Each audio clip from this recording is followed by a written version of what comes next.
بچوں کو بالغ ہو کر احساس ہوتا ہے کہ اصل کامیابی کھلونے جمع کرنا نہیں بلکہ تعلیمی میدان میں آگے بڑھنا ہے۔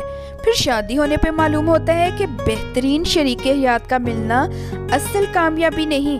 پھر روزگار کے معاملات سے دل میں یقین پیدا ہو جاتا ہے کہ اصل کامیابی کاروبار کے وسیع ہونے یا ملازمت میں پروموشن سے ہے۔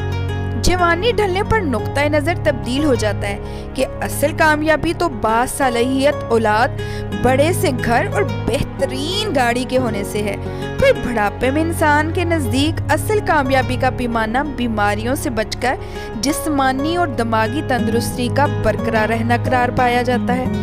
بالآخر جب موت کا فرشتہ انسان کو لینے آ جاتا ہے تو اصل بات کھل کر سامنے آتی ہے کہ کامیابی تمام تر دنیا تصور در حقیقت بہت بڑا دھوکہ تھے۔